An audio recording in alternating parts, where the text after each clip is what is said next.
All right, you want to do this? Yeah, dude. Okay. I'm really, really excited. Night school. Night school, ESP. Today, This is the most night school shit we've ever night schooled. probably. Today we're talking about The Reality of ESP, a physicist's proof of psychic abilities by Russell Targ. And this What does ESP stand for? extrasensory perception, so meaning stuff that is information that you gather that isn't being gathered through your five regular senses, to be like really broad about it. But he's talking about several different kind of psychic things that happen to people.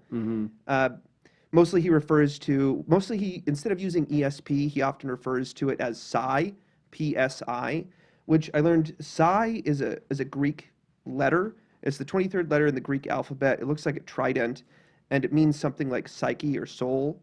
And somehow that ended up getting used for the word that a lot of scientists use to discuss like extrasensory perception in all the ways that it happens. I see. Yeah. So this guy, What's a trident? You mean like a fork? Like a big fork weapon? yeah, Trident? well, like that, like okay. like a menorah, but with only Right. three candles. A three-pronged weapon fork. Exactly. So Russell Targ, he's been on my radar for a couple things. Well, I mean, if you look into remote viewing at all, which I have in the past, because it comes up when I'm looking into other stuff. Like it's mentioned a bit in American Cosmic, which we just talked about. There's like the story of that like Catholic, she's a nun, and she's capable of remote viewing, and she's like astral projecting to the Americas, something like that. It comes up a lot in other, I guess, like related topics. And Russell Targ's one of the biggest names that come up. Also, Ingo Swann and Hal Puthoff, they come up a lot too. But Russell Targ, actually, a few months ago, you sent me a YouTube video of a TED Talk that was about ESP, and it was by Russell Targ. Oh, I didn't even know who that was. Cool. Yeah, same guy. And Russell Targ there was just like kind of explaining a bit about his history and a lot of the same stories that he talks about in here. He's an interesting guy. He's still alive. He's in his 80s now, and whenever you look at him, he looks funny because he's wearing these glasses that are crazy thick, and so his eyeballs always look huge in here, and he has terrible vision, which is interesting because like as a young man, that sort of like led him to an interest in ESP and an interest in psychic abilities because his vision didn't work very well. And there's a lot of times where like he can't properly do some of the tests that they're doing because he can't drive because he's too blind to drive. Because I imagine if you're that zoomed in, like your field of vision at that point must be like so small. Are you gonna look around in a magnifying glass to figure out where to drive? Looking around like that all the time. So he was when he was in college, he was like always looking into psychic phenomena, and he was spent a lot of time at magic shops. He was interested in people that could do like mind reading and people that could do different kinds of magic. He got a PhD and worked as a laser scientist for some company. I can't remember. So but was the PhD in laser physics or some crazy shit like that? Physics. Yeah, I don't remember exactly. But after the laser thing, he got more and more into like latent psychic abilities and how to make them stronger. And he got into it he built a machine that was it's like an ESP training machine. And it's a thing, at the time, this was like, I think late 60s, early 70s when he made the first one. So it was like a huge like ATM sized box that you would sit in front of. But all it would be is just a machine that had 4 colored buttons on it and 1 pass button. And basically you would just try and intuit which of the 4 colors is randomly going to light up and then push that button. And if you weren't getting any sort of a psychic sense of what it was going to be, to pass. And that eventually led him to meeting Hal Puthoff. Hal Puthoff is another really notable ESP guy because they end up founding this research program together.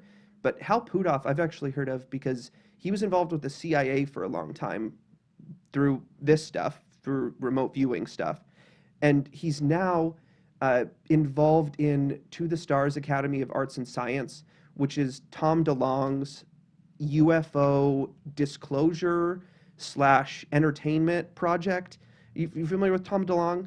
Barely. See, he's a rock star. He was in Blink 182. He left the band because he's really into UFOs, and he now has a bunch of He important. left the band because he's really into UFOs? Yeah, because he wanted to straight up just be pursuing this at Wow, this that point. was his calling? Yeah. Cool. Now he has a bunch of high level government contracts and like There's another reason I love UFOs, because I hate Blink 182. You guys should stop what you're doing and go learn about aliens immediately. that's what Tom DeLonge's doing now. But he's got a whole other band, so it's all good. Nice. But Tom DeLonge is working with a lot of high level government officials that have been involved in sort of different strange phenomenon.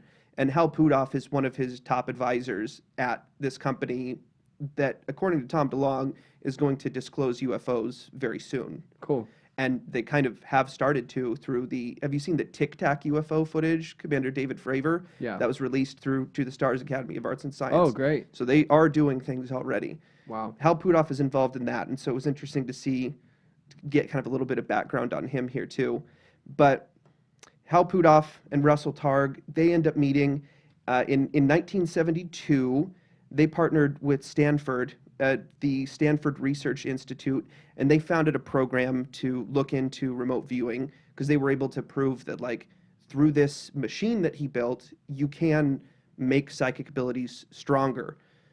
And because he could prove that, he was able to get funding, and they started doing this program.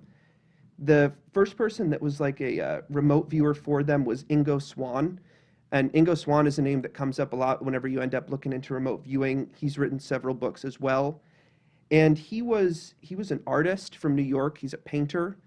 And at least as of the writing of this book, which is 2012, he's still alive and still lives in New York and still paints at this point. So Ingo was sort of the first practicing remote viewer that they worked with who like was able to teach them how to better teach other people how to do this. And he's the person that the book is actually dedicated to. So what the main test that they would do, so it would be Hal, Ingo, and Russell. Hal would drive somewhere in the city that they were at. I can't remember where it was. He'd drive somewhere in the city within a half hour from where they were. And then at that point, Russell would say to Ingo, okay, find Hal. And then Russell, he would close his eye, or not Russell, Ingo would close his eyes and he would get impressions of where Hal was, like kind of start describing the area that he was at. Mm-hmm. And they got extremely consistent results with doing that. And they do a lot they do their best to like remove as many variables as possible. For example, they're always in an electrical shielded room and a room that's soundproof. So that way, like, no radio waves can get in. There's no sort of like interference from outside. That's something they've looked into a bit because like they consistently use electrically shielded rooms for these tests. Mm-hmm. So it definitely seems like whatever is happening, there's no wave, or there's no wave that we're aware of that is like getting sent that we can actually track. Okay. Because it's going through. It sounds like they're using like Faraday cages to like block any sort of electrical waves coming through. Okay, and that makes them more proficient in ESP to It block do- all that interference? No, it doesn't make them more proficient. The point is to control the possibility that there might be some sort of electronic communication that we understand. Okay. It's just to like make I sure see. they're not cheating, basically. Right. Yeah. You want to hear a quick story about the like go to a city and find someone thing? Sure. I did that one time. So Really? I've talked in a couple episodes ago. I mentioned a guy named Eugene, Mm-hmm. who I meet up with and talk to about faith and spirituality and all sorts of stuff. Yeah. Well, the first time I met him was at Howard Amon Park when I was working for the city of Richland, and he agreed to come to church with me the next weekend. And so he was really into it. He knew what time to show up and everything. So I went to church, and it was the 11 o'clock service. He was supposed to, or maybe no, we had like 3 services in the morning. He was supposed to show up to the second one, and he didn't. Mm-hmm. So I skipped the second one, and I was like, I'm going to go find him. I'm 100% determined I'm going to find him, and I'm going to bring his ass to church. Mm-hmm. So I just started praying, Holy Spirit, guide me to Eugene. This is a godly mission. This guy agreed to come to church. I think it'd be good for him. So I hope I have permission to to get some knowledge here, bring me to Eugene. So I was led to drive into Richland, but not to Howard Amen where we met, to a part of the park that was past Howard Amen. Drove around, did a couple laps, I didn't find him, and then I felt my gut say, turn around and go back. But I still hadn't given up, but it was like, turn around and go back.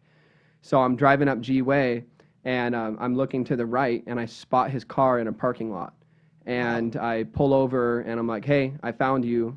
I came looking for you. You're coming to church with me. And he hopped in the car and came to church. Wow. That's crazy. Yeah.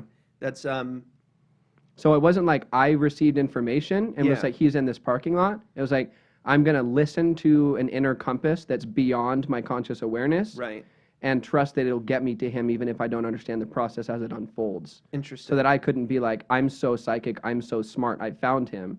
But something on some conscious level, not Yeah. conscious as in that I'm aware of, but like in my consciousness, something reached down and guided me to help me get there. I believe. Could be a Interesting. coincidence, you know? No, I mean, I think it probably something did guide you there. It does sound kind of mechanically different than what's described as remote viewing here. Right, it's because I more didn't like, remote view to find him. yeah, I it just wasn't like prayed you that got him. something that transcended me would guide him to me, whether I understood the process or not. Right. So it's a different way, but you know, it's still at least hyperbolic evidence. We were just talking about evidence, but you know, it's not Yeah. evidence, but it is still a hyperbole that's like, hey, it worked for me. Yeah. Yeah. I mean, there's there could very plausibly be some kind of psychic thing happening because he seems very open to the possibility that like there might be different ways to define what's going on, or there might be like different ways that people are actually getting the information because it can be mind to mind. Like it could have been that like you felt a direction to go because you felt his presence Yeah, I somewhere and you were detected pulled him. towards him. Mm-hmm. It could be. Yeah. Mm-hmm. Yeah. But that was the type of test that they would usually do, and they brought in a guy named Pat Price. Pat Price was a retired police commissioner from Burbank, California, and he worked for he worked for that police department for his whole career. And what he would do is that he always had this psychic understanding, and they would have him just hang out with the dispatcher, the guy that would send cops to wherever they needed to be. And when they got news that there was some sort of crime that would be committed, he would close his eyes and focus on what information that he had, and he could psychically sense where there was like where the criminal was hiding in the city, and would consistently send people right to where they were. And he would just always do that. And at one point, he actually reached out to Hal and Russell, and he said that he had been following their project, which was strange because it wasn't public information at that time. There was no like project to follow, but he reached out to them and said he had been following what they were doing, and that he believes that what he has been doing all his life is very similar to what they're talking about. So they brought him in, and he was someone that was like a really consistent remote viewer for them for a long time. And there was one story with him that I thought was particularly interesting.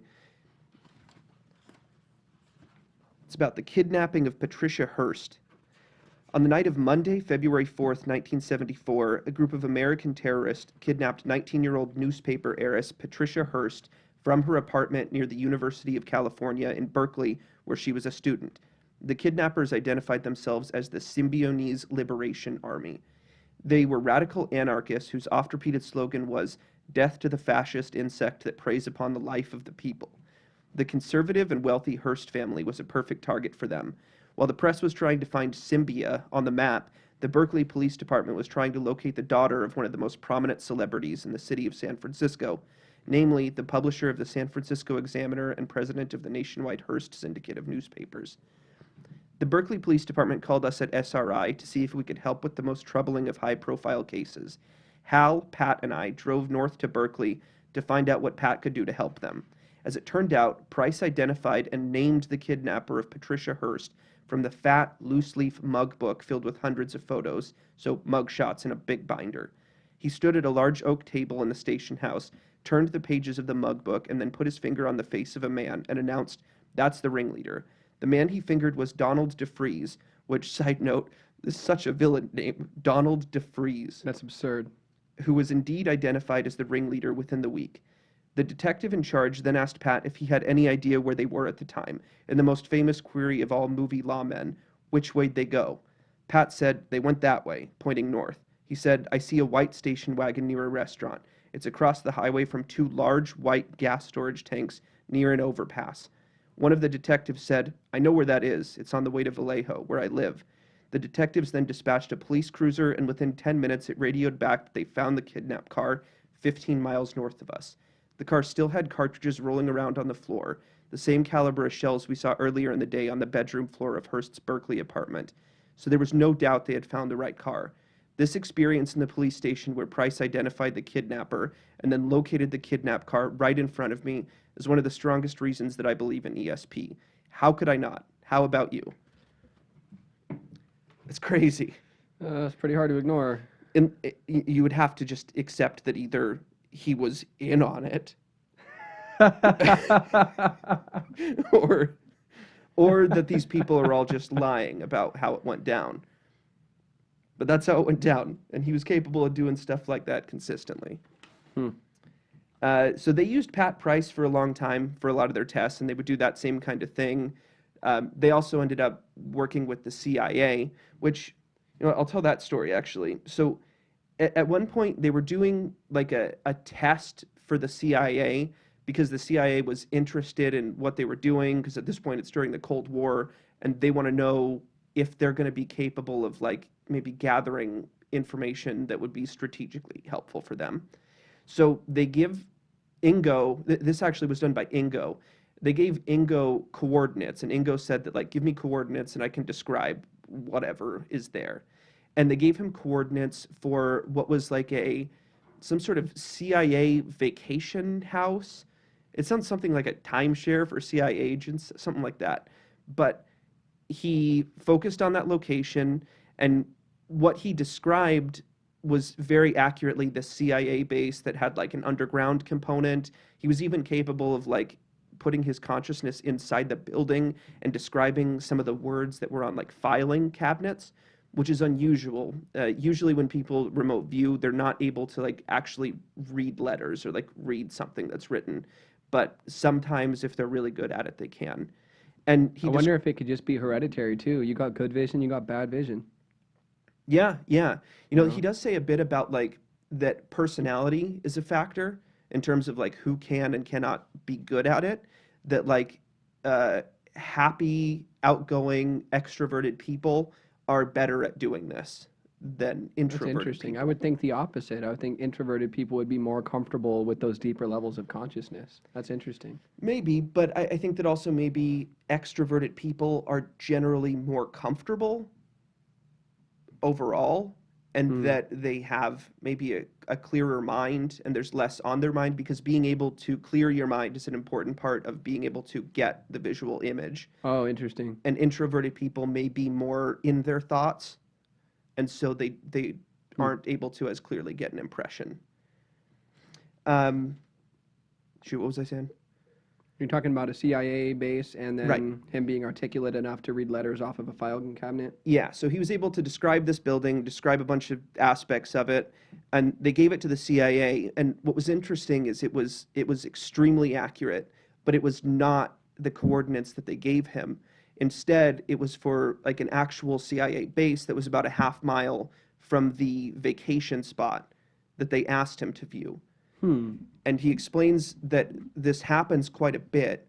If there is something that a lot of people consider a secret near something you're trying to view, It just stands out like a sore thumb. yeah, that if you are psychically looking into something, that your sort of psychic vision is drawn towards secrets. And so if there's something nearby that's very secretive, you're going to see that rather than the thing that you were actually trying to see, which is really interesting. Uh, so that was what ended up getting them like the partnership with the CIA, and for like 10 years their program was like pretty consistently doing work for the CIA to help them spy on the Russians. And there's like several Hmm. stories of like things like Russian bases that they were able to see. There was a story of them, of like one of their, I think it was Pat, was doing a viewing for some spot in Russia, and he was describing that they were building a submarine, and that the submarine that he was describing was 5 times the size of any submarine that had ever been built, and so it like didn't make any sense. And he's saying that it was a quarter mile from the water, which also would not make sense because they would always build a submarine right next to the water, or maybe even in the water. And so they had considered that test just like a failure for a long time. But then months later, they like had other sources that were confirming that they were building a gigantic submarine, the biggest submarine ever, a quarter mile from the water, and they were digging a trench in the ground from the ocean to where they were building it so that they could get it onto the water. Right. But they didn't even believe him at the time. Uh, One thing that the SRI did, because they wanted to explore, because it didn't seem like the distance mattered, like how far away what they were trying to view wasn't important to the kind of impressions they would get. So they had a unique opportunity in that NASA was sending a probe to Jupiter.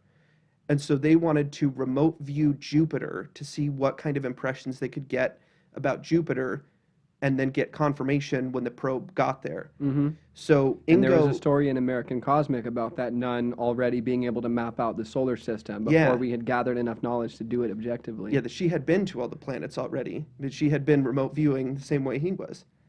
So he remote views Jupiter, and there was a lot of things that they felt like were incorrect about what he was saying, because he described a ring around the planet, and unlike Saturn, you can see the rings like just from a telescope at the time, and maybe telescopes are much better now, so this isn't the same problem anymore. But we had no idea that Jupiter did have a ring. And he said it had a ring before anybody else was aware that it did, or I mean, at least before the mainstream was aware that it did have a ring. Right. 5 years later, when the probe actually got there, they were able to confirm that, yup, had a ring, and he described it correctly. Wow. And so he was able That's to send, recorded in Buddhist scripture too. It said the Buddha could separate from his body and fly among the stars. you know what, let me read that, because there was Oh, does it mention that? well, not that exactly, but he did talk, there was one Buddhist scripture that was about like 10 superpowers that enlightened people are capable of getting if they're enlightened enough. Like the spiritual gifts in the New Testament? Yeah, kinda, but it seems like more of a tiered system. So let me go through this here. It's from the flower ornament scripture, the Avatamsaka Sutra. Offspring of the Buddha, great enlightening beings have 10 kinds of super knowledge. By means of the knowledge of others' minds, great enlightening beings know the difference of the minds of living beings in a world system, good minds, bad minds, minds that go along with birth and death. This is called the great enlightening being's first superpower of accurate knowledge of others' minds. So I think And in that's the New saying, Testament, the gift of discernment. it seems like it's just saying mind reading, like knowing what's on someone's mind, I Sure. think is what that's saying. By means of the super knowledge of the unobstructed pure celestial eye, great enlightening beings see sentient beings in worlds as many as atoms in untold Buddha lands, dying in one place and being born in another. They clearly see sentient beings with unobstructed eyes, seeing whatever deeds have been accumulated, whatever happiness or suffering they have experienced, and whatever languages they speak. This is called the great enlightening being's super knowledge of the celestial eye. This sounds a lot to me like what John Chang described as his master being able to view karma. It sounds like Yeah. the same kind of thing, to view their deeds, view their experiences. So I think it's about seeing karma or seeing auras, something like that. By means of the super knowledge of instant recall of past lives, the great enlightening beings are able to know the events of past lives of themselves, as well as the lives of persons in countless worlds over countless eons, how long they lived, and what Buddha works they performed. This is the great enlightening being's third super knowledge, the spiritual faculty of knowing past lives. So they know their own past lives and other people's past lives.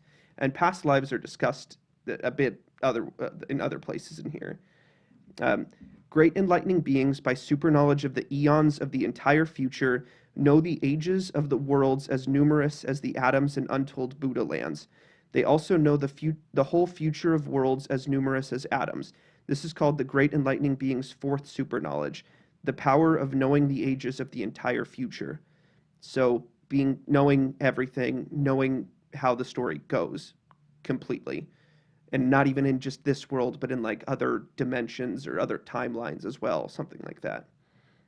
And then I don't know why it gets so like brief at the end here, but it says there is also the super knowledge of the great celestial ear, the super knowledge of going anywhere, the super knowledge of dwelling without attachment, motion, or action, the super knowledge of understanding the speech of all beings.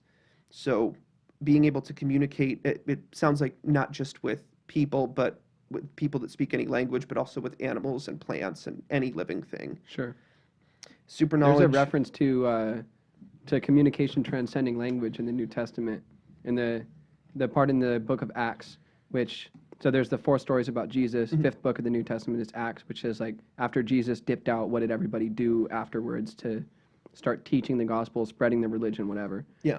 They all like wait around forever, and then because they're told by some prophet or whatever, they got to wait until the Holy Spirit shows up. So then all this crazy shit starts happening, and then they all start speaking each other's languages, and then it transcribes the conversation. Wow. Where somebody's like, "Are we drunk? Are we just drunk?" And somebody else is like, "No, it's 10 in the morning. We're not drunk.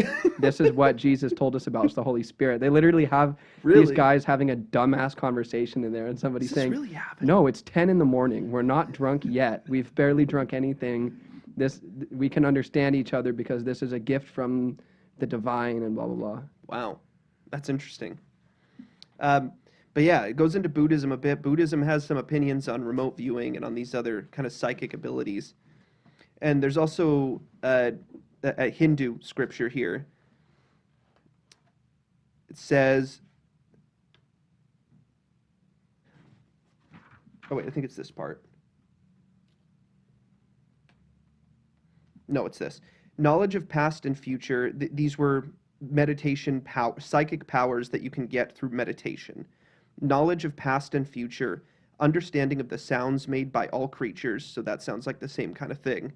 Knowledge of past lives. Same. Knowing what others are thinking. Same. Prior knowledge of one's death. I don't think that was meant. Well, if you know everything that's going to happen, you know your death too. Mm-hmm. The attainment of various kinds of strength, perception of the small, the concealed, and the distant, knowledge of other inhabited regions, knowledge about the stars and their motions, knowledge of the interior of the body, control of hunger and thirst, steadiness, seeing the adepts in one's own interior light, general intuition, understanding of the mind, entering the bodies of others, lightness and levitation, which lightness and levitation is mentioned in another part here. Russell talks about about the Dalai Lama and how the Dalai Lama, he's heard from people that he trusts that the Dalai Lama is able to levitate and emit light when he like enters some certain state. And that is exactly what's described with that nun that's discussed in American Cosmic. Supposedly other nuns at the convent, that's what we call it, right? I don't remember. But Some sort of monastery. yeah, so the other nuns, they would attest that when she would do this, she would levitate she would sit down, she would levitate off of the ground, and she would emit light from her. And so it's the same kind of thing that supposedly the Dalai Lama can do. You can look up a bunch of YouTube videos of people doing that right now. Is there really? Yeah, you can say that they're all fake, but if you look up on YouTube right now, people levitating, you find like dozens of them. Wow. Is there, have you seen ones where they also like emit light? I haven't. No. Heard stories in scriptures, but no, I've never seen a video of it. Gotcha. So lightness and levitation, brightness, control of material elements, control of the senses, perfection of the body, and quickness of the body.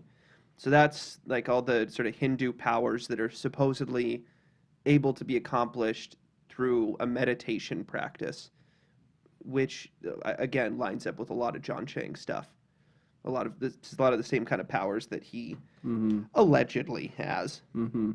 And I didn't bookmark it because it wasn't as juicy, but there's also some discussion that the ancient Greeks talk a bit, like the earliest documentation of something that sounds like remote viewing is the ancient Greeks.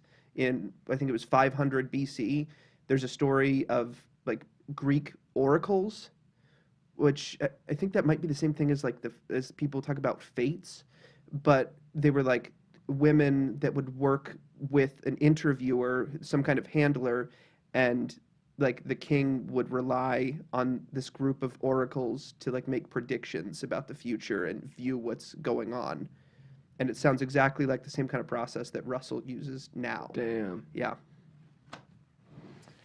Damn. Edgar Casey used a handler too. He's the most famous prophet in American history. Passed away in the 50s, I think. Yeah. They called him the sleeping prophet because he would go into a deep meditative state where he was semi-conscious, and they would ask him questions and he could just answer them.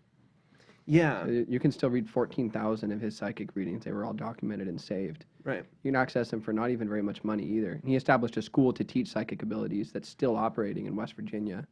Virginia Beach. That's awesome. Yeah, Virginia Beach. So, Yeah, but I've anyway, gotta he check had that out. handlers. They would put him into that weird state of consciousness, and then they would interview him. He couldn't just speak from that place. Yeah, and it sounds like that is almost always how it works, but not completely always. Like there's a couple stories of people operating without an interviewer, but having an interviewer is helpful because it's hard to be in the clear state of mind that you have to be in order to allow psychic images to appear to you, and but be like conscious enough to be like recording them in the correct way.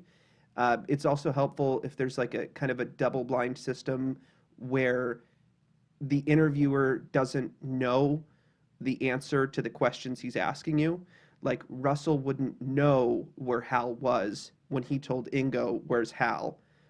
Because if he did know, then it's plausible that it may have been a mind-to-mind connection that was making it so that he was like getting the information, which he talks a little bit about. Like if you're trying to learn this sort of thing, it isn't the worst thing in the world to make it to where the interviewer does know what it is, because then that is another potential source that you could be getting data from Right. as to like what it is, because then you could But be it's pulling. two very different senses. To be able to hear what you're thinking right now and to Mhm. be able to go look at a location remotely is like Yeah. two way different things. And it's two data streams that you could be pulling from. So if you're kind of training to learn it, it isn't the worst thing that the interviewer. It's fine if the interviewer knows it and you just kind of read their mind. Then that Interesting. works too.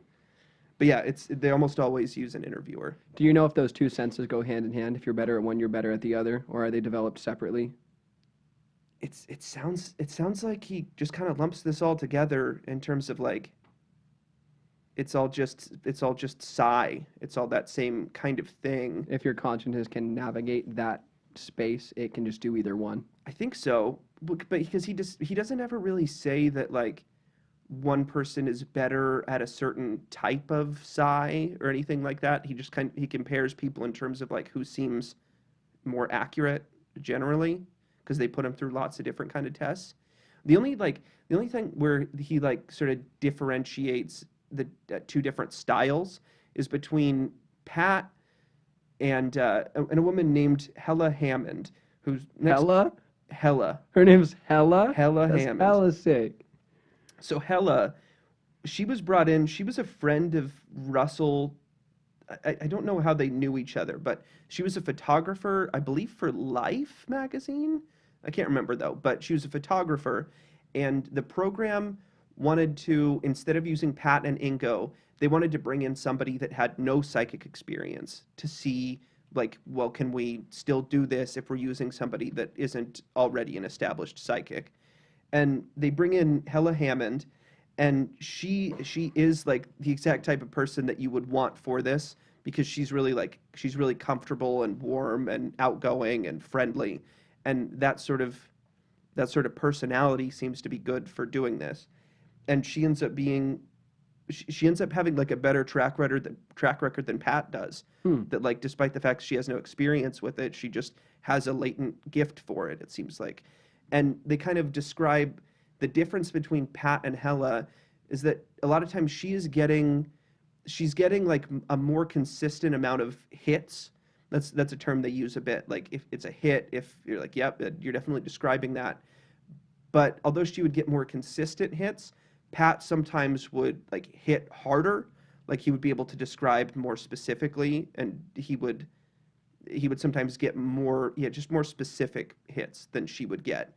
And it seemed like that was because he was so comfortable with doing it that was like willing to go more out on a limb and willing to like trust what he was seeing more than she was, and while she was being like more careful and like wanted to make sure that is this really something I'm sensing, or is this Hmm. something that I'm just thinking? Yeah.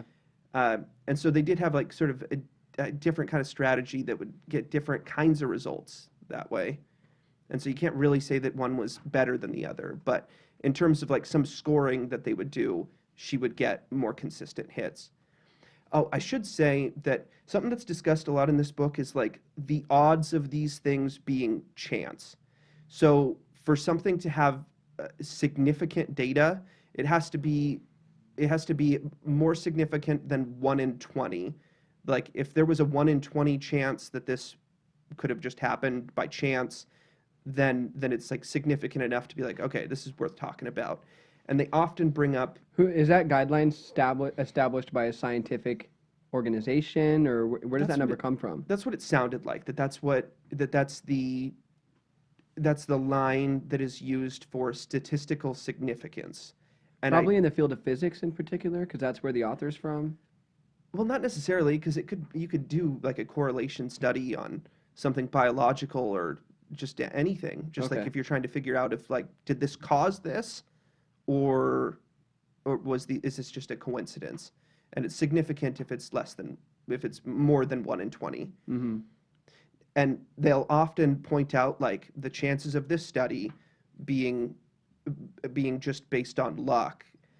It's often like 1 in a million, or there's many of them that are 1 in a billion. Like there's just like no way that these studies could be, unless you just doubt everybody involved and that they're all liars. There's like frequently these studies are 1 in a billion chance that this could have happened by luck. There definitely is something psychic going on, and so that's brought up a lot in there. Um, the CIA and the military would, in the 70s, were like frequently coming to Stanford Research Institute, coming to Hal and Russell's program for basically help spying on enemies. And at a certain point, they asked that they just, instead of we keep coming to you, can you just teach some of our soldiers how to do this, and then we'll just have our own program? And so the Army has 30 volunteers that they offer. Like, here's these 30 men are all willing to be involved. And then the idea was they would pick 6 of those men and train them. Based on whoever showed the most promising ability. Exactly. But it doesn't even seem like, I don't even think they did preliminary testing. They just interviewed them and picked people based on personality. Like that's how they Okay. seem to do it. Because there was such a strong correlation between personality types and ESP abilities. Yeah, they got to be extroverted in order to be really good at it. Okay. So, but they bring in 6 of these guys, and they are also getting like 1 in a billion chance of their guesses, like, or that it would be a guess.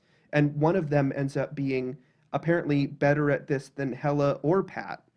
That like one of the men that they happen to pick happened to have even better potential than them. And so it seems like the potential to be really good at this is pretty common, but just so few people are aware that this is something that is possible to do at all. Um, there was a story of Rinconada Park. So they were doing the same kind of test, like Some they're wild having, names in this book. yeah, Oh, is Rinconada Park a place? yeah, it's a okay. park, yeah. So they're doing the same kind of test that they always do, where they have like they have Hal go hide somewhere, and then in this one,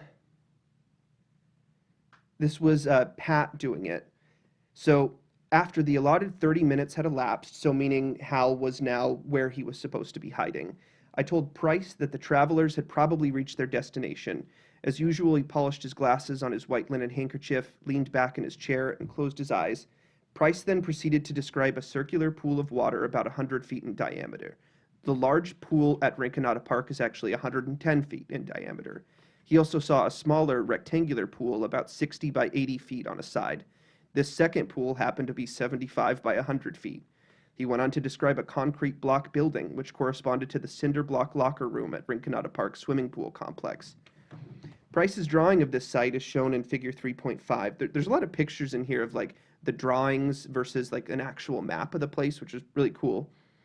Its remarkable accuracy was one of the hallmarks of his work. However, this illustration also shows one of the problems that sometimes can be dealt with in remote viewing. Having described the target site with great physical accuracy, Price then told me he thought the target seemed to be a water purification plant. It's actually like a water park, a water purification plant. He went on to draw some non existent water storage tanks and to put rotating machinery into his drawing of the pools. Hence, in spite of Pat's technical precision, it appeared that he had mistaken the overall nature of the site, given that it was in fact a public swimming park and not a water plant. That was the way I understood the situation for 20 years. However, on March 16, 1994, I received an annual report of the city of Palo Alto, celebrating its centennial year. On page 22 of the report, I was stunned to read, in 1913, a new municipal waterworks was built on the site of the present Rinconada Park. The photograph shows those two water tanks exactly where Price had drawn them. Rinconada Park had only replaced the water treatment plant in 1922. So So he he was on the wrong viewing, part of the he timeline. was on the wrong part of time. Because remote viewing is not limited to now.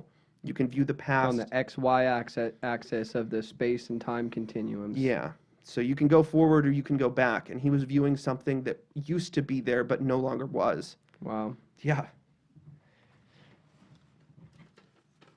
Let's see. Okay, so I believe it in the 1982, he ends up leaving the program that he started 10 years earlier because he was annoyed with it at this point because now it's like he was interested in exploring these psychic abilities and now he's just like a CIA spy is mostly what it is because he gets government funding and he just didn't want to do that anymore. So he started another program that he called Delphi. One thing that they How do you did, spell that? Just curious. Delphi, Is there a hyphen or two words? one word. Okay. Yeah. So one test they did was they were interested in could they make money doing this. So what they did was they wanted to on a weekly basis see what would happen to the price of silver. And in order to do that, they would say, so sometimes when people are remote viewing, what they're remote viewing is not like if I put something in a box and I ask you to view what's in the box, you can view what's in the box, or you can view when I show you what's in the box. You can view the future Sure. in a few minutes and what I'm going to show you. Right. So what they would do is they would have one person pick 4 objects that are all very unique looking, and they would assign a meaning to each of those. The market is down a lot, down a little, up a lot, up a little. Okay. And that would be what those 4 things are. But only the person that picked the 4 objects would know which object is associated with which market change. Okay. So then they would have the interviewer and the remote viewer. The interviewer would ask the remote viewer, what object are you shown a week from now? And then they would describe that object. And then the interviewer would tell the person that knows what that object means, hey, this is what they saw. And then it would correlate with a change in the market that only the person that picked the objects would know. They did this for 9 weeks they were checking the price of silver and they have to do this sort of roundabout thing because they can't just like view the market. It's not like look at the newspaper and see the price of silver. Like you can't just look at it like you could look at the stock market. So they did this for 9 weeks. They were right every single time. They made $120,000 off silver over those 9 weeks by just betting based on their own psychic interpretation of the items that they were shown. And Nova, who makes a lot of documentaries for PBS, Nova made a documentary about that 9-week experiment, and it aired really frequently on PBS for a long time. In 1995, Nova, that documentary has disappeared. They stopped airing it. Nova doesn't keep copies of it anymore. The company that was selling the home videos, they don't sell it anymore. They don't make it anymore. They've tried to reach out to Nova for comment on hey, what the fuck? Where's this thing we made? Because it was a really interesting documentary that like clearly showed the potential of psychic abilities, but they won't talk about it. And he's pretty sure that what happened is the CIA reached out to Nova directly and asked them to take it down, because that sort of information, if it was out there, could be dangerous for the market. Right. That could be a Right. problem. Or, That's but like the government publishing a manual about how to build a nuke. yeah, yeah. But of course, the government is at this point well aware of psychic abilities and Right. probably have their own more secret like program with psychics that they're doing right now that just outside of it isn't with Russell or Hal anymore. Um, but yeah, documentary disappeared. Seems to have been just totally covered up that it ever existed. Mm-hmm. There was there was a lot of discussion of studies in here about like viewing the future and about precognition. He says that the most common form of psychic abilities that he's seen consistently is people having prophetic dreams, which you hear a lot. I hear that all the time. You've had them. I've known lots of people that say that they've had them. I've Mm-hmm. probably had them and I don't remember it or whatever. I've had one about a car breaking down the day before. Yeah. Tragic. And what Russell believes is that our consciousness is not stuck right now, that our consciousness is actually getting some inferences from the future all the time, and we're not really aware that that's happening. Um, he mentions one thing I thought was really interesting was on 9/11, the all four of the planes had less than 50% of the people that they would usually have on a day like that. Inexplicably, all four of them, less than 50%. A lot of people just didn't pick up their tickets. Like people, for some reason, decided not to take a flight that day, which is really unusual, and the odds are very unlikely. So, How many of those people had a gut feeling and said, nah, I got on that plane anyway? right, Maybe everybody had a gut feeling. Who knows? maybe. And there's discussion of like other flights, like a friend of his had a similar experience where like he had a because he was involved in psychic stuff and he had a dream about a plane crash the day before he was supposed to take a plane, and he and his partner were supposed to like go somewhere for some project, and he told the partner that like he wasn't feeling good and he was going to stay here another day and then he'll go, because he didn't want to say that like I just got a bad feeling, I don't want to get on the plane. And he saw the plane explode shortly after takeoff, and his friend was on it, which I'm sure is something that's haunted him, that like he didn't try and convince his friend not to get on it, but he had a prophetic dream about a plane crash, and then he decided I'm not getting on it, and the plane did blow up. There's stories about like there was a study on train crashes in the 50s, and there was also like a consistent thing where the trains that would crash consistently had people that just didn't show up, or just had less people on that train than usual, which besides being like people being prophetic or like having some sort of sense of like having a bad feeling about it, it could also be people being pulled in other directions by other people that either had a bad feeling or uh, didn't even understand the role that they were playing. They didn't understand that they were pulling this person away from getting on that train, but they just really needed some help. Which, I mean, there's other kind of woo-woo explanations for that too, guardian angel stuff or just things looking out for you. But yeah, Hmm. um, there was a study on, so they did testing on a bunch of students for word memorization. So what they would do is they had a list of 48 words, and so imagine you got a TV screen, and those 48 words, they all appear on the TV screen one at a time for 3 seconds each. So it takes a couple minutes, and you see every word for 3 seconds. Then, after they've shown you every word, they ask you write down every word you can remember. And now they had two groups. So one group, or no, no, okay. So for this particular thing, it was just one group. But what they would do is they would have the people write down every word they could remember from that, and then right after they had them write all of them down, they would show them 24 of the 48 words again.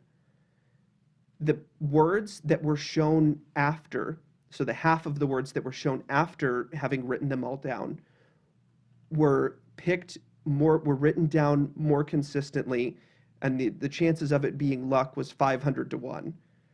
So people seeing the words again afterwards and going, "Oh, that one," was affecting whether they remembered it before, which is discussed as retrocausality. I've heard this. I heard this term recently. They Oh, I've talked never about it a heard that bit term. on.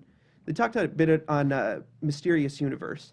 But retrocausality is the idea that something that happens to you in the future causes you to do something now. Mm. And he discusses that, like, he basically thinks that that's what it is when you're like thinking about somebody, or you're thinking about like something you did with some person, and then you run into them or you call and you're like, "Oh, that's crazy. I was just saying about that it's not luck, it's retrocausality. It's because like you sensed that like in the near future that person was going to be a part of your life, so that person was on your mind in that way."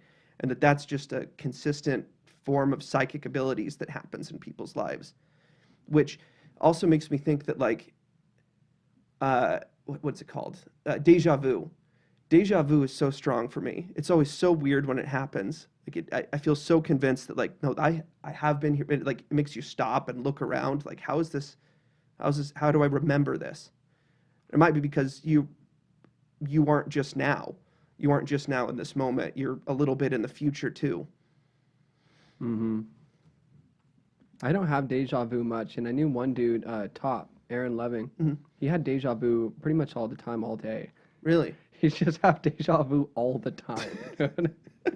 Really curious what that is. I don't know. Maybe we'll find He's a a book very about it he's a very eventually. outgoing guy, right? Yeah, for sure. Yeah. Yeah, he can be social. Because I hung out with him for about a week or two straight one time because we were staying at Nobi's and we were all just making music and just bullshitting for, I think it was 2 weeks actually. Hmm. And he never really got tired of interacting with people. Hmm. He never really needed alone time. Yeah. There was a study about, so they would like hook people up to a shock machine, and then they were just keeping track of their vitals, and the body, even though it was randomly selecting when it was going to deliver a shock to people, the body subconsciously knew that that shock was coming and prepared for it a little before the shock would happen, which I guess implies that like yeah, the body, your consciousness is a little bit ahead, and you know that that's coming. And it made me think of something that happened at one point. I think just before we started rolling. You know that thing when like you're trying to remember a word, and then another person like says the word, but like you say it like at the same time, Yeah. and it feels like I remembered it because you So you were started to about to say it, say it? but it might be because you were about to say it. Hmm. That like the fact that it appeared in your mind made it appear in mine. Mm-hmm. Yeah. Yeah, I think that has happened a decent amount. Yeah. Hard to say because you remember the anomalies more than you remember Right. the instances without, but I do feel like that has happened a lot.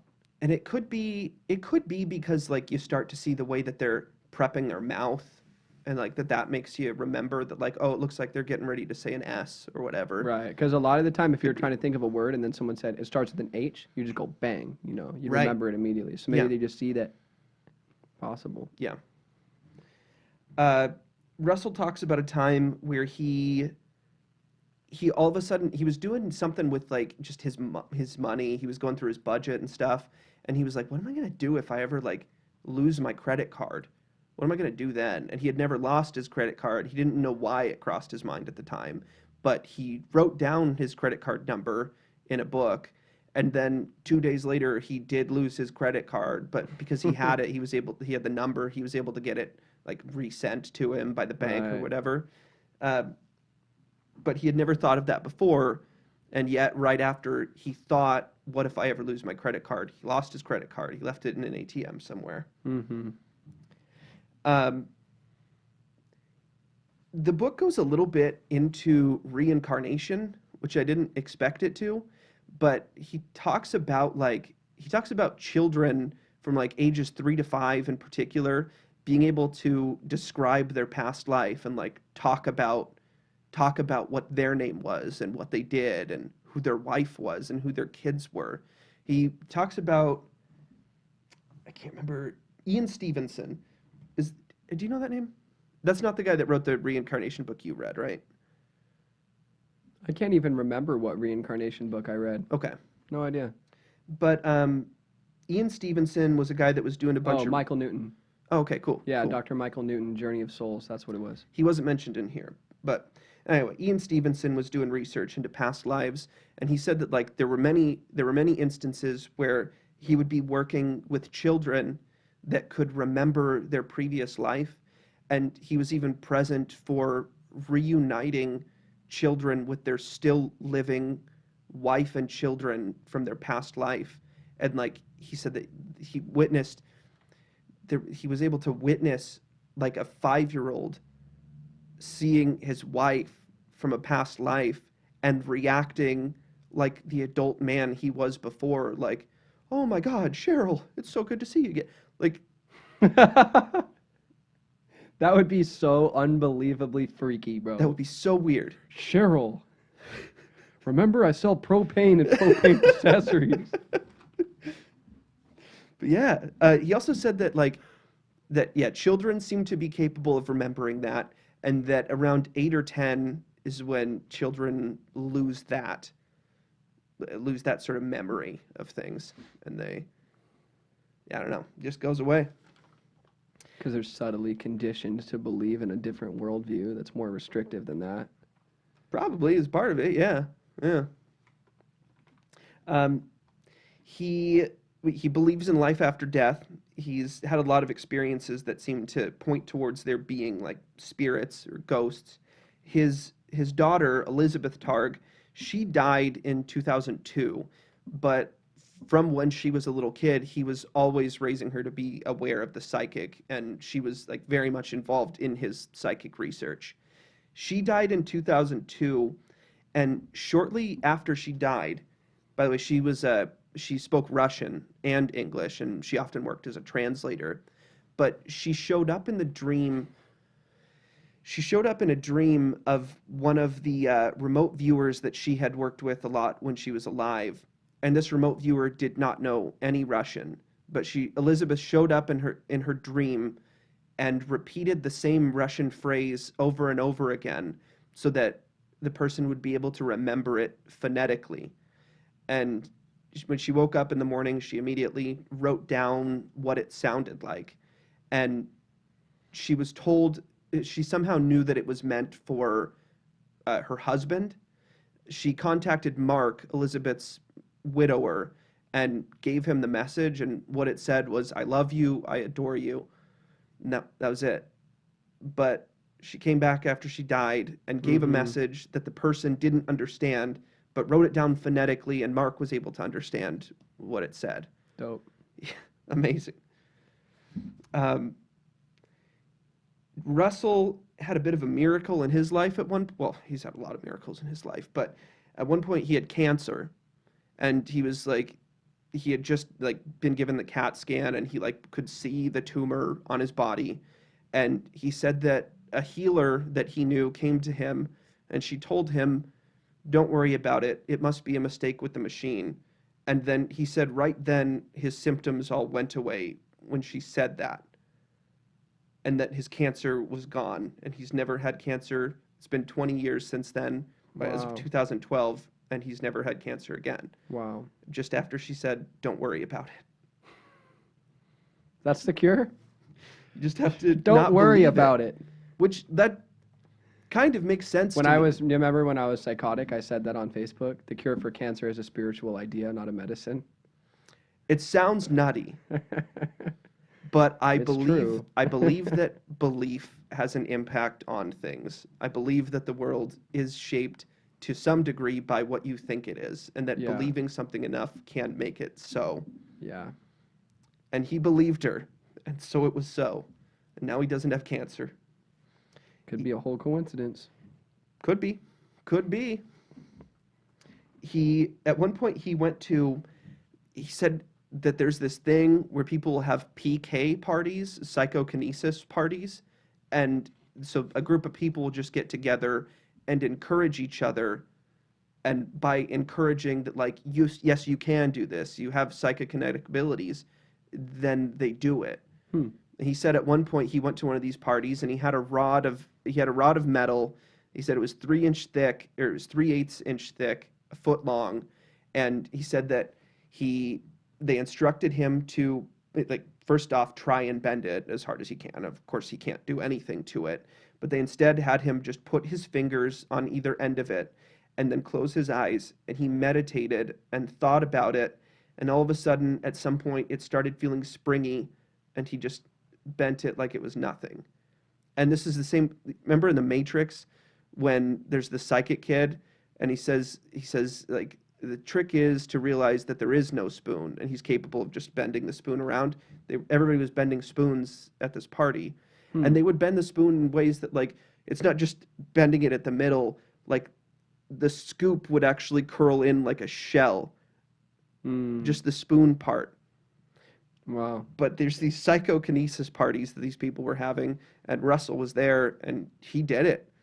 And he doesn't even know how he did it, but they told him to meditate and think about it, and eventually he just could do it. Mm-hmm. He said he brought a like an identical rod home and had his much stronger sons try and bend it themselves, and they weren't able to do anything. Mm-hmm. It's not something you can do without,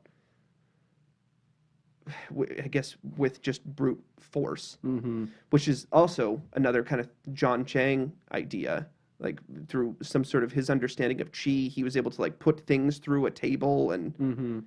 just sort of break the rules of physics as we understand them. Mm-hmm. Yeah.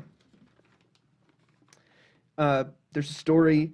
There's a story of, and I guess this is kind of a little bit off the topic of ESP, but a woman got a replacement heart, like a donor heart from someone that had died, and this is a story of, like, she basically started taking on traits of the person that had the heart before. Yeah. Like, somebody asked her, like, "Hey, now how you feeling? Or what do you want to do first?" And she said, Right. "I want to have a beer." And she said that, like, she was so confused and embarrassed that that came out of her mouth because she doesn't like beer. She doesn't drink beer, but she just said it. It just came to her and she said it. And then she said that, like, she changed after that to where had like she started acting like manly, and she started being attracted, she said, to short blonde women. And she said that she, like, just got riskier, and she would, like, drive fast, and she had a swagger to her walk, and she was able to, I can't remember how she did it, but she was able to find, like, the family of the person whose heart it was, which is usually not allowed, but she was able to find the family. And, like, she was right about his name. She said that she thought it was a man named Tim, a young man named Tim. And she found him, and he was a young man named Tim. She could feel his name on his heart in her chest. Yeah. That's so wild. And Tim rode a motorcycle. He was a young man who loved beer and motorcycles and his short blonde girlfriend. She even had, like, the same food tastes as him now. She, like, took on his traits, and I've heard other stories of that too, where, like, Yeah, I've heard that too.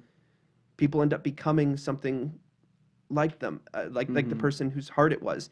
I can't remember who it was. Someone was on Rogan, and he's like some big tough guy, but he's, like, different. He had to get a heart transplant, and he's different now. And he says that, like, he's not allowed to know who it was, but he's pretty confident it was an Asian woman, and he like feels this Asian woman energy in him now. Mm-hmm. I don't know. Wow. Crazy. Russell talks a bit about out-of-body experiences and how he views it as, like, a spectrum, because I've often thought about remote viewing and astral projection, like, in the relationship between those two things, because they are very similar. It's like projecting your consciousness somewhere where you aren't. But astral projection seems to be, like, more of you goes there or something. And Russell explains it as it's like a spectrum. Like, if you're really new at it, you're just getting, like, flashes of imagery or, like, feelings. Like, maybe you get a smell or you get a taste, and you just get little flashes of imagery. But as you get more comfortable with it, you can take aspects of your personality. It says you can take aspects of your sexuality and just other personality traits with you as you get more skilled at this. And he has kind of experienced a variety of different forms of that, a variety of different forms in between remote viewing, as in just getting flashes of something somewhere, and astral projection, where like more of him is there, but there's some kind of spectrum between those things. And that makes sense to me, and it's something I've thought about, that like what is the difference between those two, and there isn't a hard line between them, maybe because there just isn't one, and that's how it works. You get more comfortable and more of you can go out Interesting. of you. Yeah. Hmm. There was a story regarding like afterlife. There was a story of a psychic or a medium named Helen Duncan. 1944, she was English. She was doing a séance for an audience, and at the séance, a a sailor showed up who was from the HMS Barham, and he said that it had just sunk. And this was not anything anybody had heard about, but he said, "I'm from the HMS Barham. My mother is here in the audience, and I'm here to let her know that like I died and everybody else died on the ship." And that was true, but that was not information that was public yet. Whoa. Helen got arrested for witchcraft by the English government, Mm-hmm. and she stayed in jail at least through the rest of the war. And it wasn't clear to me if she died in jail or not, but Winston Churchill was the prime minister at the time of England, and he was I guess he was sympathetic towards psychic abilities, or interested in them or something, because Mm-hmm. he was furious about Helen being arrested, and in an attempt to try and get her out of jail, he actually undid a 1735 witchcraft law and gave like religious protection to witchcraft Mm-hmm. to try and get her out of it. But she talked to a ghost, and I don't see any way that it just isn't what it is. A ghost showed up and said information about the ship that he had just been on, that he just died on, before anyone knew that the ship had gone down. Well, it's quite ironic to arrest her for witchcraft because you're validating the phenomenon. Yeah, I don't know if they publicly acknowledged even that. Yeah, yeah, how do you not? You are totally acknowledging it. Yeah. But it just seems to be how it is. Like they just Yeah. do that. But I They feel don't like care. saying that's real but it's bad Mm-hmm. is not as wise a strategy as saying that's not even real. We're not even going to pay attention to that. It's a bunch of crap. Because more people are going to be convinced by that, you know. When Yeah. people find out that we have senses that go beyond the five, they're going to be like, oh, that's interesting. We should be scientific about it and look into that. Yeah. They're not going to, and maybe, you know, religious fundamentalists will be like, no, I don't understand that, so that's evil. I think we talked about this recently, like the notion that like people just, if they don't want to believe something, as long as they can not believe it, Yeah, as long as there's some wiggle room for it, they're fine with the fact that like that's dark and evil and it's real, and also it's not real. Like they're fine with those both just existing, because they would rather not acknowledge that like just that it is real. And so right. they're fine with having contradictory viewpoints, as long as it means they don't have to confront something they don't understand. Yep. Yeah. Yeah, because then their worldview would have to die, and they don't want to die. There's a story, like early on in the book, he's describing like how annoying it is dealing with scientists that don't believe that this is real, because the truth is any scientist that really looks into this comes out of it like, yep, there's straight up Yeah, data here. This is what it is. And right. the only scientists that don't believe it are people that don't really understand or haven't really looked into it. So I was reading, are you going to talk about the Advil thing? Uh, oh no, yeah, you want to Okay, talk about I'll that? take it then. Yeah. So I was reading On Becoming a Person by Carl Rogers, Hmm. who was a really influential psychotherapist. He coined the term person-centered therapy, and some comparable term was guiding the mental health program I worked in a few years ago. So he even impacted my career in mental health. And he said in On Becoming a Person, he's just talking about scientific biases.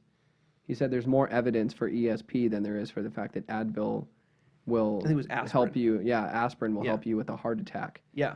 But people don't believe that, and they do believe that. And then Targ brought up the same exact comparison, right? Yeah. Yeah. That's in Carl here too. Rogers was not some mystic trying to talk about extrasensory perception. He was somebody who had trying to describe how to do psychotherapy effectively. Yeah. And he just threw that out there just to say, like, be careful how you convince yourself that you think scientifically, because you don't. Yeah. Yeah. Um, yeah, I think he mentioned something about like the statistical significance of aspirin was it was like right at 20% or something like that. 5%. Or yeah, right at 5%, 1 in 20. Uh, but like they stopped the trials there because it's like, well, there's people that are we're not going to keep doing these trials on people because people are anybody in the group that's getting the placebo is going to die, and they don't want to keep killing So at that people. point, it's not even scientifically ethical to continue the study. You got to Right. start giving people aspirin. Right. So that's 1 in 20, and this is like in many cases 1 in a billion. Yeah. Yeah. So he says this is actually this is Stephen Schwartz. He wrote the foreword here, but he says, I once debated with Daniel Dennett, a prominent critic of ESP research, at an event produced by ABC News for station news staffs and station managers. We debated along for about 30 minutes, with Dennett making dismissive and disparaging remarks to anything Ed or I said, but always in generalities. Finally, I said to him, let's pick an experiment we both know, and you tell me what's wrong with it, and I'll respond. Without a moment's hesitation, he shot back in the most deliberately condescending act I have ever witnessed, saying, you don't think I actually read this stuff, do you? There was a moment's silence, then laughter began, first as giggles, then as chuckles, and finally as guffaws. It suddenly dawned on Dennett what he had said. He blushed and sat down and left as soon as he could. As the British Society for Psychical Research puts it, opposition to psychical research is often against its implications and not the quality of its evidence. Mm-hmm. There was in regards to like the implications of it.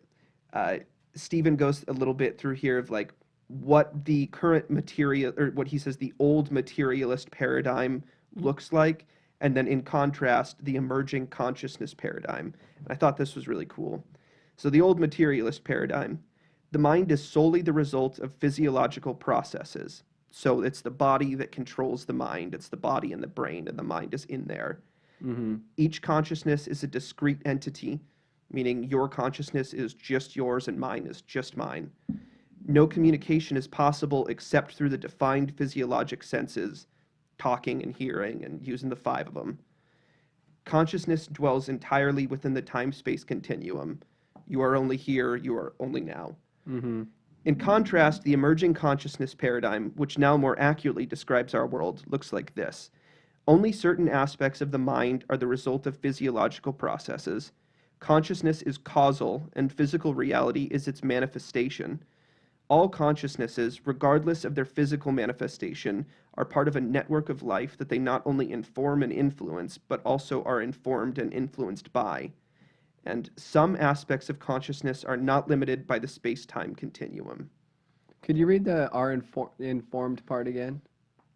All consciousnesses, regardless of their physical manifestation, are part of a network of life that they not only inform and influence, but also are informed and influenced by, meaning that your thoughts affect the world around you, and the thoughts of the world around you affect your thoughts. Alan Watts has articulated that really well.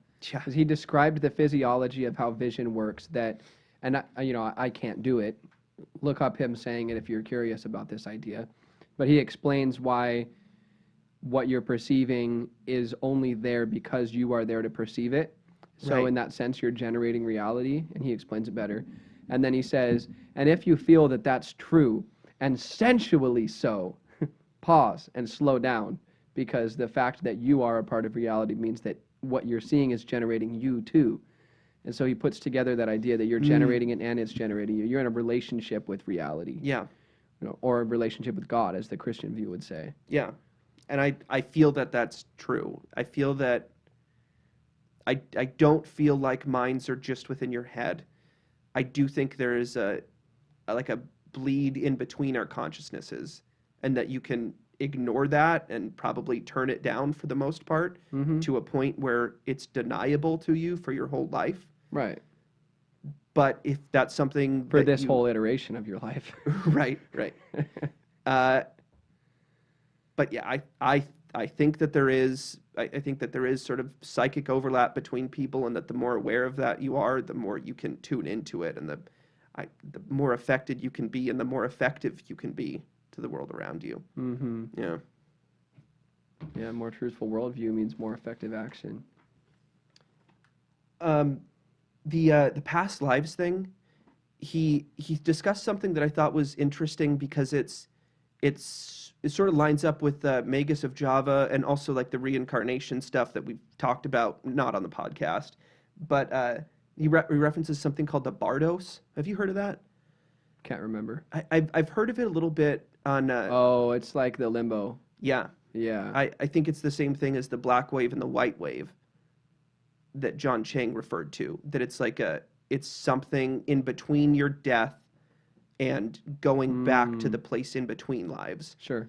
And it's sort of a way to even you out before you move on to the next part, either because you were a bad boy and you owe something, or you did good and you are owed something. Yeah, hang out here, take a break, because you just went through some shit. Yeah. You know. Yeah. Yeah. And one more. There's one more thing. It was a really like incredible life after death story of a guy named George Pello.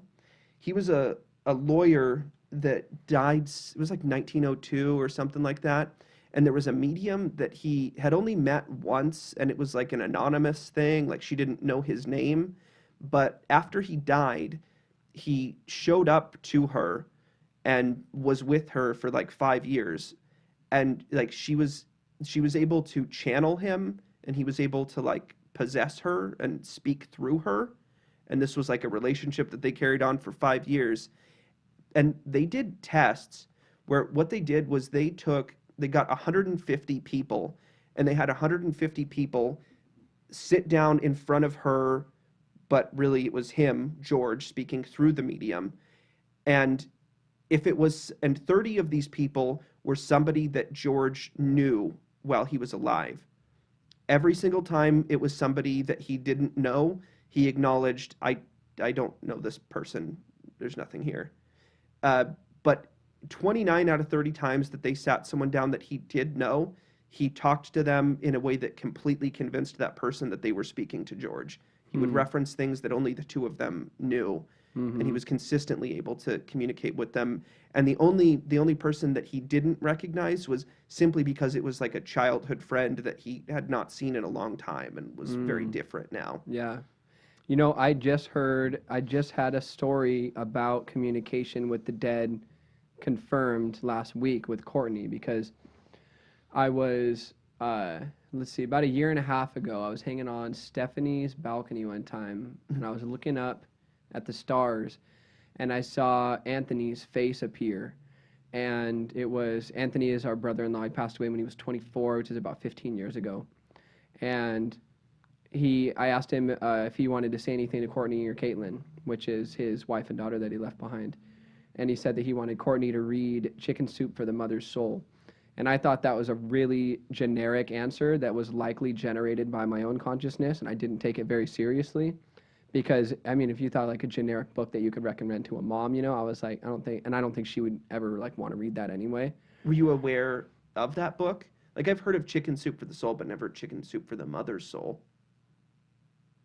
No, I don't think I was aware of that book specifically. I don't think so. That's interesting. So I didn't tell Courtney about it for a while. We weren't talking much at the time, and I didn't want to be weird about something like that. So Yeah. we were talking about spirits last week, and she felt something in her house. Her light turned off while she was in the bathroom, and she spoke out loud, "Turn it back on if there's something here," and it went back on.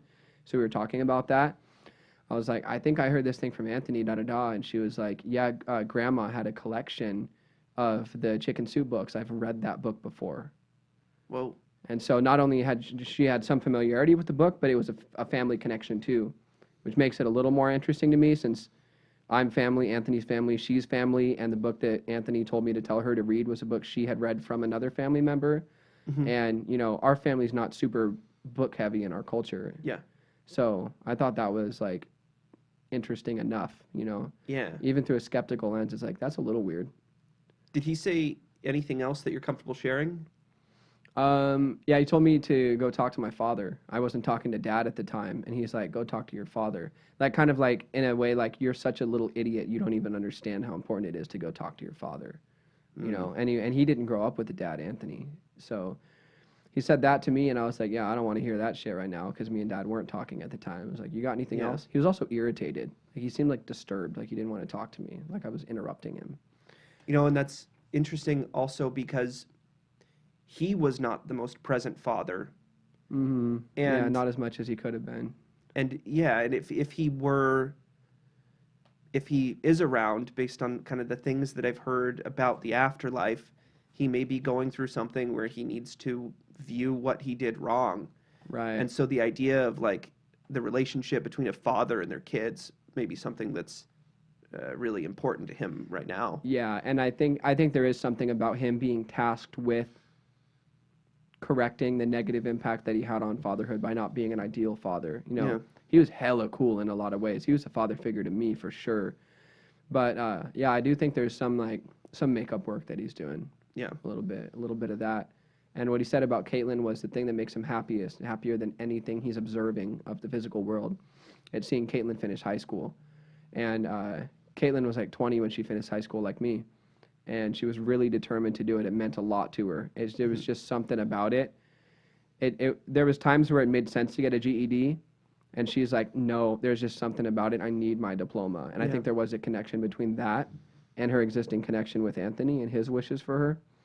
And I had told her that when she graduated, I was going to buy her a tattoo. And she planned to get one tattoo at the time. She ended up changing her mind and I bought her a different tattoo. But he said, like, I think the tattoo she's going to get is cool. And I think the thing that makes me happiest is her finishing school. So those are the only three things. And then he disappeared, and he was kind of like, dude, leave me alone. I got shit to do. Wow. Also, what you said about him being like annoyed, like he was in the middle of something, that also kind of reminds me of like John says that John Chang, when he was in the Black Wave, he like tried to speak to somebody there, and like they were just really negative, like they were just complaining about how bad their situation was. Yeah. And if He was not that. He was like, I have things to shoulder right now. It's my responsibility. I have work to do. Like it was like if you interrupted somebody in the middle of an intense workout, you know, and they're kind of like, hey, bro, I'll give you a minute, but at the end of the day, like I'm trying to, like Yeah. our family member John who goes on jogs, you know, if you pull over and like, hey, John, he's kind of like, dude, I'm jogging, you know. Yeah. It was more like that. Okay. That's interesting. Yeah. Yeah. That's kind of everything on the afterlife.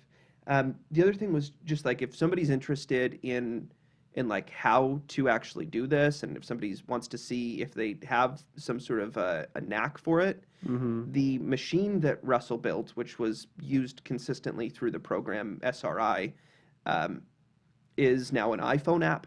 So Really? I think it's called ESP Trainer. That's what it's called.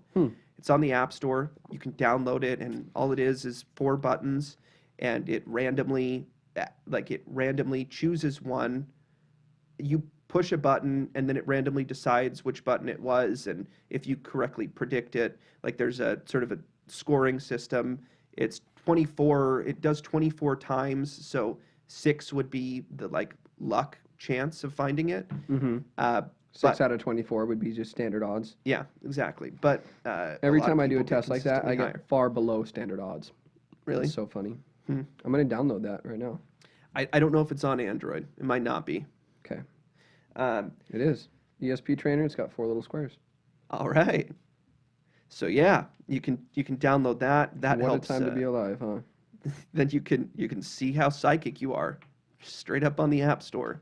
With a $100 rectangle in my pocket. Ridiculous.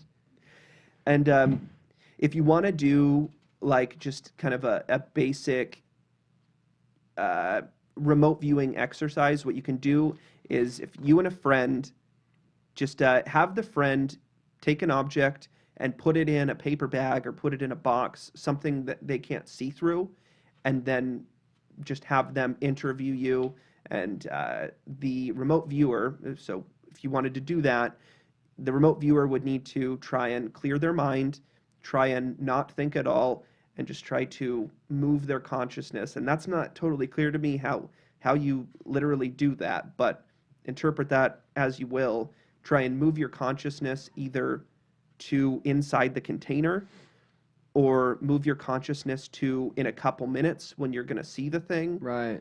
or try and like focus on the mind of the interviewer. And It- what they're thinking is going to be. right. We're going to try an experiment like that today, right? Yeah. Do Yeah. you already know the first object? Well, I have a few objects in my backpack, but I Yeah. figure we'll put it in something else. Get the first one in your mind.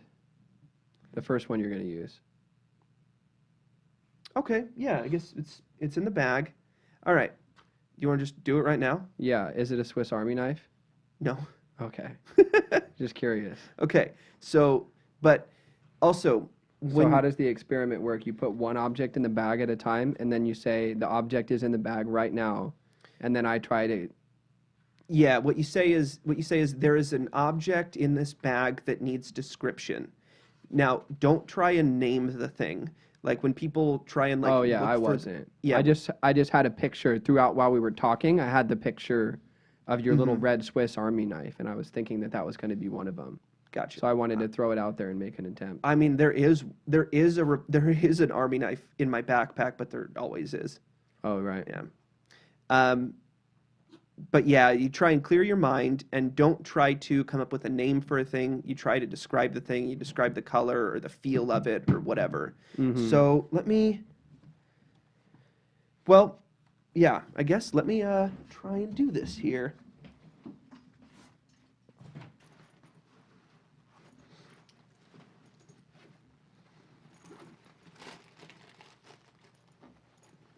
Okay, turn around. Mm.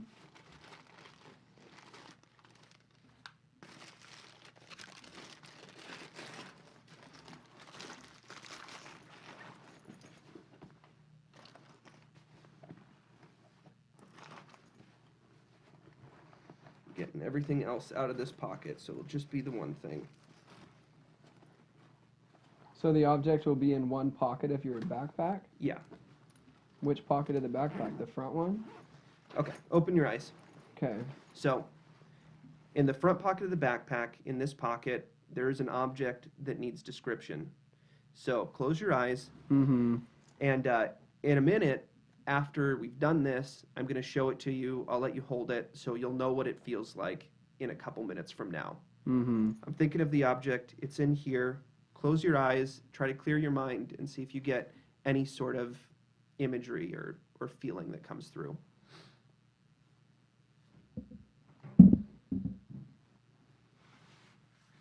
Do you have any sense of color or what it feels like?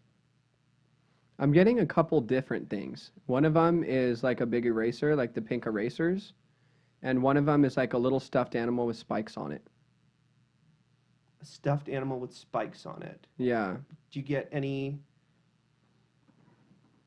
Tell me more about that. I see it like it's like round and it's like 2 or 3 inches in diameter, like 2.5 inches in diameter. And it has some sort of spikes on it. I don't know if it's hairs or a mohawk or something like that. That's Okay. what I see. Any sense of color? But I'm seeing that and I'm seeing an eraser at the same time.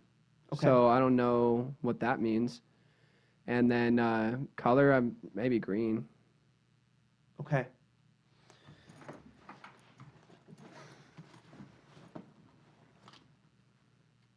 Oh, that's interesting. That's pretty interesting. Yeah, so it is a little animal. It We'll is- show this for the camera. It's Sonic the Hedgehog. It's a Sonic the Hedgehog animal, so it does have spikes on its head, and it is Yeah. a little animal, but it's is- not stuffed and it's blue instead of green.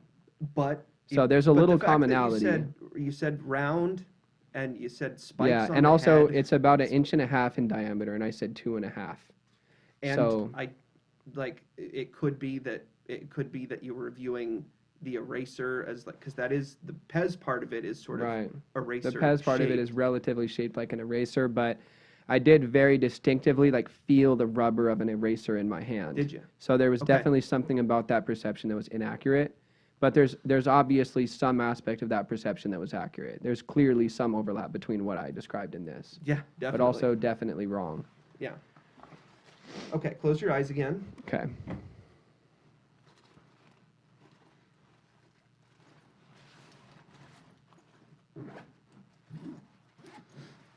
Okay, open them. There is an object in this front pocket that needs description, and I'm going to hand it to you in just a minute. Close your eyes and see if you can get any sense of what it feels like, what it looks like. I think I see a metal ring like from a keychain. Anything else? No, that's it. Just a metal ring from a keychain. Okay, Just a ring, nothing attached to it at all. okay. So one thing in the book, it talks a bit about the process, and like sometimes he said that they would like kind of take breaks and like take breaks for a few minutes, then come back to it and like, okay, now try again. So I guess we can kind of rush through these. We don't have to do that long, but that one doesn't really feel like anything. Yeah, pretty much completely wrong. So it's a little plastic bag with 2 rubber ear protections in it. So pretty much nothing about this that looks like a ring at all. Yeah, What I that's saw not in a my hit at mind all. was like a glowing ring, maybe like 6 inches in diameter, but I interpreted it as a keychain. I wouldn't have been surprised if it was something else that was ring shaped. I just saw the shape of a ring very distinctly. Gotcha. So that's obviously way off. Okay. All right, close your eyes again.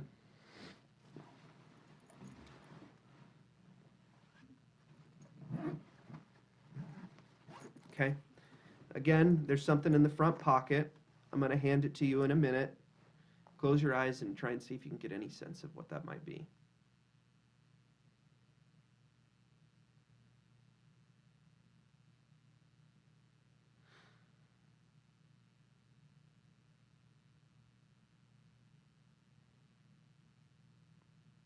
Okay, I see something rectangular and video game oriented, like a DS or an N64 cartridge. Okay. Not really a hit. It was a watch. Yeah, watch. And I distinctly saw a rectangle in this watch. There's really nothing about it that's rectangular, so that's pretty much 100% off. Okay. Yeah. But it is a silver ring, and I saw a glowing ring on the last time, so there I did could think that- potentially be something there, That might be something. but it's a reach. And close your eyes and we'll do one more. But you know what's interesting about the sonic thing is I said hair. You said Remember, hair. you said what kind of spiky spikes, and hair I or said like a like spike mohawk. or hair or a mohawk, and Sonic has spiky hair, so that one, that's a hit. That's a hit. I mean, it's not a good hit. That's something. All right, we'll do one more.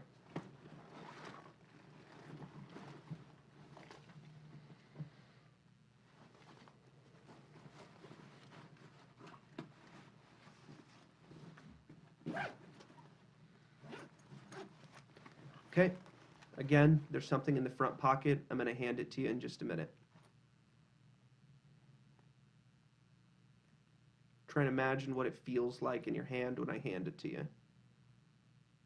Yeah, all I'm feeling in my hand is like a soft rubber mushroom. Okay. Also not a hit. Mm-hmm. This was like a charger thing. Okay, so this is interesting though. If you mix up the order of what I say, Mm-hmm. I felt a soft mushroom. Obviously, I had already seen this, Right. but this is comparable to a soft mushroom. This is comparable to something rectangle and video game oriented. This is comparable to a ring. Yeah. And so I wonder if it's possible to mix them up like that. I'm sure it is. You know, there's Sure it obviously is. only evidence that I had one hit, which is still amazing. Yeah. But so there's only direct evidence for one hit. But really, if you mix up the descriptions and look at these things, Mm-hmm. they correlate with each other. And I did describe something rectangular and video game oriented, like a cartridge or a DS, Yeah. before did. you brought out this. And So it's a little interesting. And these weren't originally going to be a part of it. I put those in there because they just happened to be in there from work. Mm-hmm. But it was also all in the same bag, so this wasn't a very controlled experiment. Mm-hmm. But we could play it again another time. Yeah. And it might also be because they said that like sometimes people need to take breaks in order to better be able to get a sense of it. And the first one was the only hit that we got. So it might Yeah. be that like if we spaced it out more. Well, that was the second attempt because I tried to get a hit on the Swiss Army knife. I just kept Mhm. seeing a Swiss Army knife while we were talking. Like I saw it like 45 minutes ago. And I Okay. was like, he's going to show me a Swiss Army knife. And so the first one was a miss. Yeah. It's in your bag. That's a little interesting, Yeah. but it was miss, hit, miss, miss, miss, pretty much. Yeah. But yeah, that was fun. Yeah, it's a fun experiment. Yeah, and there's a whole chapter if someone wants to learn more about how to do it. There's a whole chapter with more advice in here, and Mm-hmm. Russell Targ has written other books with more detailed descriptions of how to do it. Yeah. I'm sure that there's a lot of advice on how I could be a better interviewer and how you could be better clearing your mind that would be like practically helpful. Yeah. But this book was written with the intention of it being for non-believers to convince people of the reality of this stuff. Right. Not to instruct people who already think it could be a reality. Right. But there are other books out there if it's something that you really want to try and get good at. Yeah. But it Probably was talks on YouTube too. yeah, yeah. Yeah. But it was a really interesting read, and this sort of stuff I've already been open to, and it's stuff that I've heard of a little bit. But the evidence is really compelling. Mm-hmm. There's these 1 in a billion chance experiments that they've done. It's definitely true that there is some sort of ESP going on. Oh yeah. And if that's something that you're interested in, maybe check the book out. Yeah. Russell Targ did a great job on it, and I'll probably read more of his books at some point too. Yeah. Yeah. And if you're gonna try it out there, check your intentions, bro. Be careful. You know, Don't go into this trying to be sexy and become a magician, dude. There's something about it. You got to check your intentions first if you're gonna fuck with this stuff. yeah, maybe. There is sort of a discussion. There is a chapter in here, or like a section of the book that's about whether or not these abilities are sacred, or whether they should, like, how important should we act as though this is? Mm-hmm. Because on one hand, it's just another sense. It's just another extension of, like, we have other senses to interact with the world already. Right. But he basically says that like it seems like some people advise that getting these sort of psychic abilities, specifically it was a Hindu thing, that like pursuing these abilities can distract you from seeking what you should be seeking, from seeking like spiritual enlightenment, because you can get caught up on like trying to be powerful. Right. And that in a lot of cases people that are obsessed with this don't get anywhere with it, because if you want it too much you aren't thinking in the right way, which is something we've talked about before, the notion that like in a lot of cases it feels like spiritual powers or like sort of magic abilities, Mm-hmm. there's something that you can only get if you realize that they're not that important. Right. Like understanding Well, how I think unimportant I they don't think are. that it needs to even be spiritualized, or I don't know if the sacred aspect of the conversation is that necessary, because you can apply basic ethic to this in the same way that you can with other things. People who make music, for example, because they have fun making music, Yeah. and also they desire to be successful in it, have an easier time making music than people who make music because they want to be successful in it. Yeah. And so if you're putting the cart before the horse, or putting the goal before if you're not falling in love with what you're doing, you're falling in love with the goal that you have, and what you're doing is just a means to the end, you know, you can clearly tell the difference Yeah. between an artist that's making music for fun and they're like, yeah, man, making money off this would be sweet. Like, man, life is good. Make music to do art. Yeah. But at the end of the day, I'm going to make whatever sounds good to me. You know, Right. those people have an easier time Yeah. than people who are like intentionally trying to make something to be successful. If you're going to go into business, you should have the same warning. Hey, check your intentions, bro. You're going into business. You want to make money, obviously. When the time comes that you can choose your character and your ethical beliefs, or an opportunity to make a little extra profit, play the long game, bro. Go with your ethics and character. You got to be Yeah. willing to go broke. Yeah. You know, if you're going to maintain your ethics and get wealthy, you have to be willing to be broke and totally unafraid of being broke. Because otherwise, you're worshiping. We were talking about this in a small group. I wish I could shout him out, but I don't remember. Some cool church in Pasco with a buddy, an electrician I met at work. We were talking about what does it mean to worship the world. And so what we talked about is it means you'd sacrifice your character for something material that you think is going to protect you. So like one example of not doing that, of operating in your ethic, Courtney saw something unethical happening at a hospital one time. She called it out. She ended up losing her job over it. and she didn't care. She's like, I don't Yeah. care. God's got me. If I get fired for doing something that's the right thing, I'm Yeah. not worried about it. So I think that's the attitude you have to have in anything, whether it's music, money, business, ethics at work, extrasensory perception. It's like, hey, if Yeah. this ain't God's will, then it ain't. Like if this doesn't contribute to my ability to live out my destiny, Yeah. then take it away from me. That's not it. It doesn't matter. Yeah. Yeah. And that's an idea that like Jordan Peterson I've heard talk about as well. Like that it looks at it as like a leap of faith, like telling the truth even when you know that it, or like doing the right thing even when you know that it might negatively affect you is a scary thing, but that sort of leap of faith almost always goes well for people. Yeah. Um, that was all I wanted to cover as far as this book goes. Was there anything else you wanted to say? No, man. Cool. What a great episode. Thank you for reading this book. Yeah, no problem. What a That was really a blast. interesting episode. And yeah, check it out if you're interested. Yeah. Good Russell game. Targ. YouTube him. Do your thing. Yeah. That's cool. Good game. Good game.